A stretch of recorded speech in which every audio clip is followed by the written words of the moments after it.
Speaking of the best husband, I want to tell you a story.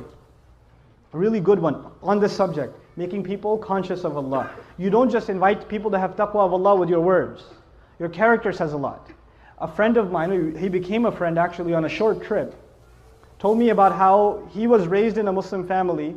He's Guyanese origin, and in Guyana there's Muslims that are committed, and there's Muslims that have mixed their religion with Hinduism, and some Muslims that are just Muslim by name, and they've completely almost lost everything of the religion. They almost know nothing of the religion. And he was of the latter type. He almost knew nothing about the religion. So as he was growing up in New York, he almost completely just wasn't even practically Muslim. He used to, get into fights with his mother. He went to jail a couple of times. He was in gangs, all kinds of stuff. Later on in life, he decides he wants to, he's looking for God. And he knows at least by name he's Muslim. I think his name was Muhammad or something, right? By name he's Muslim, so he should look into what religion first? Islam. So he starts looking into Islam, starts going to the masjid, starts learning how to pray again, becomes more serious. At the time he was, he had married his girlfriend who was Christian or whatever. Right? He starts becoming more serious about the religion. And then his wife notices that he's praying. And the beer is gone from the fridge. And he's not going out with his drinking buddies. And he doesn't go to Atlantic City on the weekends. He's a different guy. Something's changed, And he doesn't say anything to her.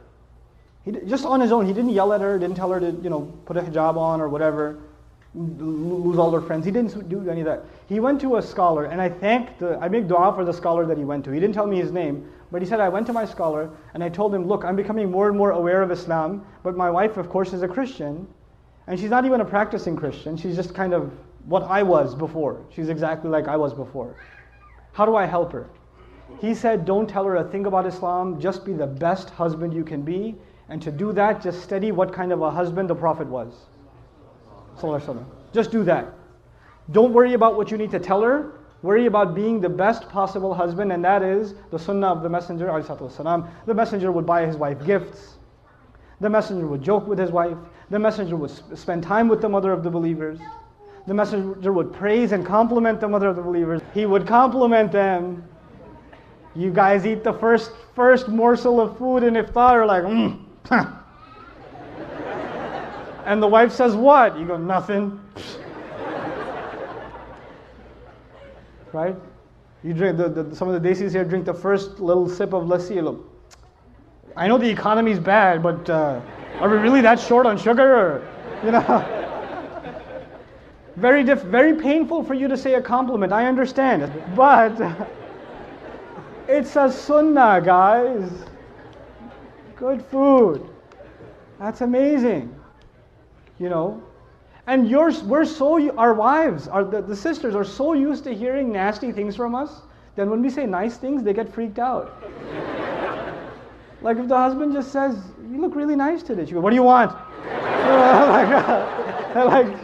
She gets worried, like he's up to, we got to fix that. That's a problem. It can't be healthy. So he starts doing these things with his wife. And in the beginning, he used to argue with her sometimes about Islam and tell her how Christianity doesn't make sense. How can 3 be 1 and 1 be 3? All those kinds of arguments, you've heard them before, right? And none of those would work with his wife. None of them. He's like, no, I'm a Christian and that's it. Jesus is in my heart. Leave me alone. 3 years go by. He stops talking to her about Christianity and how dumb it is or whatever. Stops debating with her. He's just being what he can be as the best husband. And one day he's making maghrib and his wife joins him in salat.